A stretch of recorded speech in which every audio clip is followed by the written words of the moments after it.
और साथ साथ उड़ीसा को देश में एक विकसित राज्य बनाने के लिए दिन रात मेहनत करके चुकाऊंगा।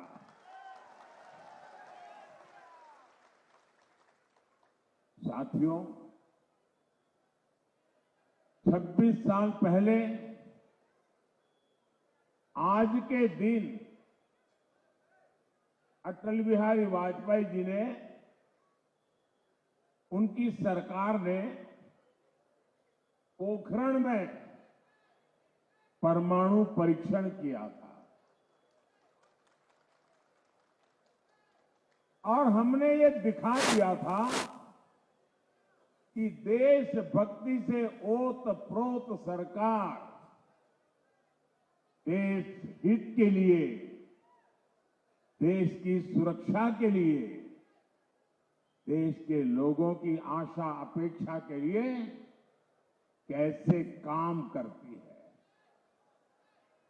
और मुझे याद है जब अटल जी की सरकार ने पोखरण परीक्षण किया था, दुनिया भर में जितने भारतीय समुदाय रहता था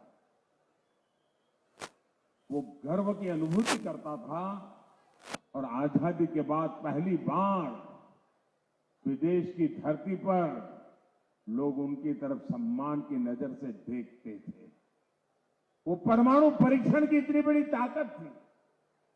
साथियों, एक वो दिन था जब भारत ने दुनिया को अपने सामर्थ्य का परिचय करवाया था और दूसरी तरफ एक कांग्रेस की सोच, कांग्रेस बार बार अपने ही देश को डराने की कोशिश करती है।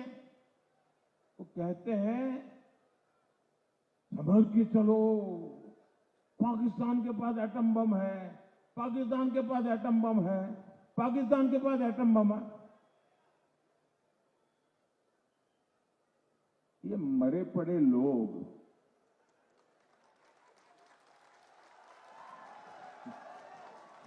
ये देश के मन को भी मार रहे हैं। और कांग्रेस का हमेशा ऐसा ही रवैया है।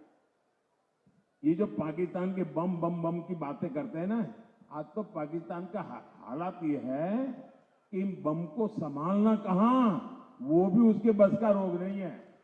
अब तो वो बम बेचने के लिए निकले हैं, कोई खरीदने वाला मिल जाए। और लोगों को मालूम है क्वालिटी में सब नहीं है, वो माल भी बिकता नहीं है। भाइयों बहनों, कांग्रेस के इसी कमजोर रवैये के कारण जम्मू कश्मीर के लोगों ने 60 साल तक आतंक भुगता है। देश ने कितने ही आतंकी हमले झेले हैं, देश भूल नहीं सकता कि आतंकियों को सबक सिखाने के बजाय ये लोग आतंकी संगठनों के साथ बैठकें करते थे। 26/11 के मुंबई के भयंकर आतंकी हमले के बाद इन लोगों की हिम्मत नहीं पड़ी कि आतंक के सरपरस्तों को पर उन पर कार्रवाई करें। और क्यों? क्योंकि कांग्रेस को, इंडी गठबंधन को लगता था कि अगर हम कार्रवाई करेंगे तो हमारा वोट बैंक नाराज हो जाएगा। मैं आज कांग्रेस को दो टूक कहूंगा। भारत का मुसलमान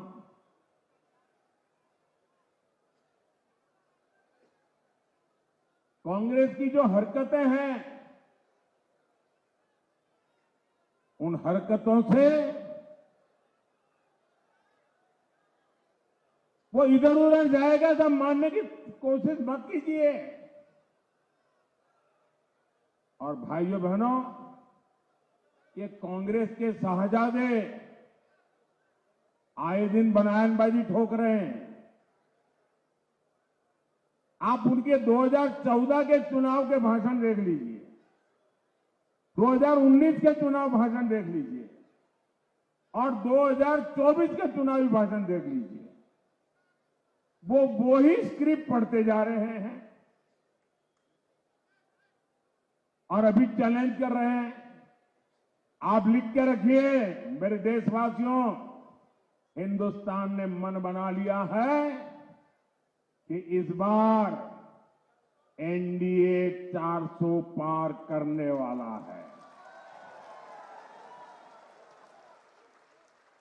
भाजपा अपने सारे पुराने रिकॉर्ड तोड़ करके ज्यादा से ज्यादा सांसद के साथ आने वाली है और कांग्रेस वाले यह भी लग रहे हैं कि इस चुनाव में कांग्रेस को लोकसभा की कुल संख्या के 10% चाहिए मान्य विपक्ष बनने के लिए। कांग्रेस वाले जरा कान खोल करके सुन लीजिए, ये देश ने तय किया है, ये 4 जून को आप देखेंगे कि कांग्रेस इस देश में मान्य विपक्ष भी नहीं बन पाएगा।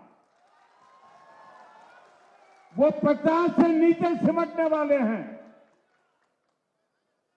भाइयों और बहनों, ओडिशा के आप सभी लोगों के लिए ये चुनाव बहुत अहम है। विकसित ओडिशा, विकसित भारत के संकल्प के लिए आपका हर वोट जरूरी है।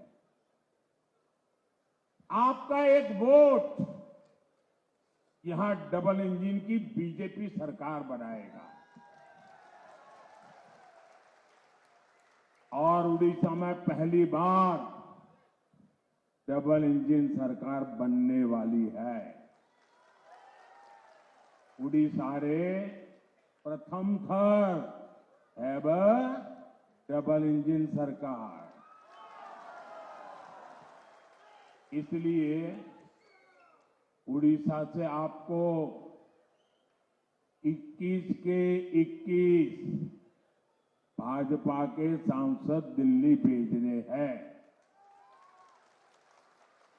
यहां कंधमाल से हमारे सुकांत कुमार पाणिग्रही जी को भारी बहुमत से विजयी बनाना है। सुकांत जी जरा आगे आ जाइए, वहां। और यहां विधानसभा में भी जो भाजपा के उम्मीदवार हैं उनको भी रिकॉर्ड वोटों से जिताना है। जरा एमएलए कैंडिडेट भी आगे आ जाए। जो एमएलए के कैंडिडेट है, जो चुनाव लड़ रहे हैं, बाकी लोग नीचे बैठिए। जो कैंडिडेट नहीं है वो बैठ जाइए। जो कैंडिडेट है वो आगे आ जाए, जो उम्मीदवार है वो आगे आ जाए।